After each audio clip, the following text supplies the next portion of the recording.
அன்பானவர்களே, அன்பு வணக்கங்கள். நினைத்தது நிறைவேறுவதற்கு முன்பே இறந்து போகிறவர்கள் நிலைமை எப்படி இருக்கும் என்று ஒரு அன்பர் கேள்வி கேட்டிருக்கிறார். வாழும் பொழுது ஒரு சிலர் நாம் இதை செய்ய வேண்டும், அதை செய்ய வேண்டும், வீடு கட்டி முடிக்க வேண்டும், பெண்ணுக்கு திருமணம் செய்துவிட வேண்டும், பிள்ளைகளை படிக்க வைக்க வேண்டும் என்று பல காரியங்களை, கனவுகளை, எதிர்பார்ப்புகளை, ஆசைகளை நினைத்தபடிதானே இருக்கிறார்கள். நாம் இறப்பதற்கு முன்பே இந்தந்த காரியங்களை செய்துவிட வேண்டும், நம் ஆயுள் முடிவதற்கு முன்பே இந்தந்த நிகழ்வுகளை முடித்து விட வேண்டும், நம் பிள்ளைகளுக்கு எந்த விதமான சிரமத்தையும் வைக்கக்கூடாது, கஷ்டத்தை தரக்கூடாது என்று நினைப்பவர்கள் தானே பெரியவர்கள், தாய் தந்தையர். ஆனால் அவர்கள் எதை நினைத்தார்களோ, எதன் மீது ஆசை வைத்தார்களோ, எந்த எதிர்பார்ப்புகளை தம்முள் வைத்திருந்தார்களோ அதை நிறைவேற்றுகின்ற வேலையிலேயே இறந்து போய்விடுகிறார்கள். மரணம் என்பது நீ ஆசைப்பட்டதை நிறைவேற்றுகின்ற வரை நான் பொறுமையோடு காத்திருப்பேன் என்று சொல்வதா? காலமும் நேரமும் வந்தால் தாமதிக்காது வந்து சேருகின்ற ஒரே வேலையாள் யார்? யமன் தானே.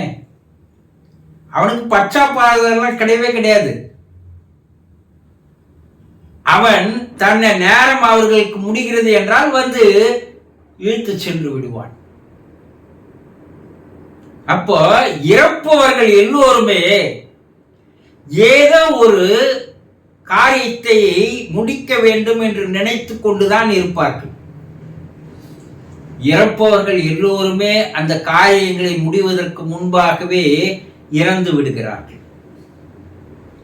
அப்படி இறந்த பிற்பாடு அவர்களுடைய மனமும் ஆன்மாவும் தான் எதை முடிக்காமல் வந்துவிட்டோமோ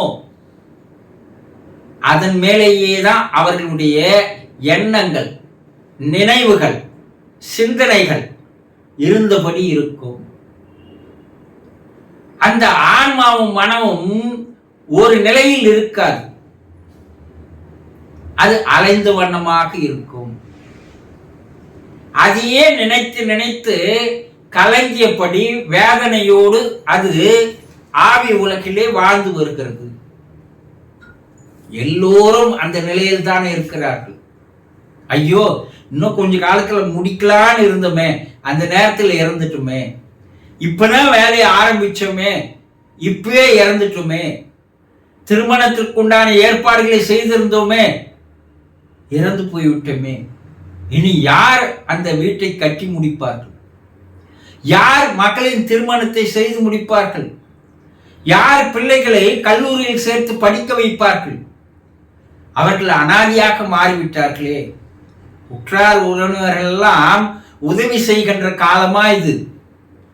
உபத்திரம் செய்கின்ற காலம் அல்லவா?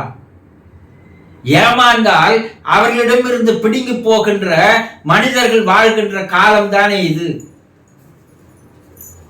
நாம் அப்படியே நெருக்கடியாய் விட்டு விட்டு வந்து விட்டோமே. என்ன செய்வார்கள், ஏது செய்வார்கள் என்று ஆவி உலகிலிருந்து தன்னுடைய குடும்பத்தினரை பற்றியே கவலையோடு வேதனையோடு அந்த ஆத்மாக்கள் வாழ்ந்து வருகிறது என்பதை ஆவி உலக ஆராய்ச்சிகள் மேலே இருக்கின்ற உயர்நிலை ஆன்மாக்களோடு தொடர்பு கொண்டு பேசும்போது இறந்து வருபவர்கள் எல்லோருமே சில காலம் இப்படி புலம்பியபடிதான், கலங்கியபடிதான் வேதனையோடு ஆவி உலகிலே இருக்கிறார்கள் என்று தெல்லம் தெளிவாக எடுத்து கூறுகிறது.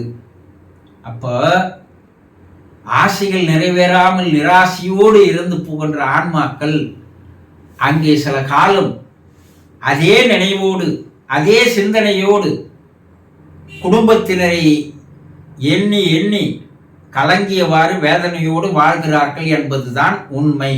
புரிந்து கொண்டீர்களா? சந்தோஷம்.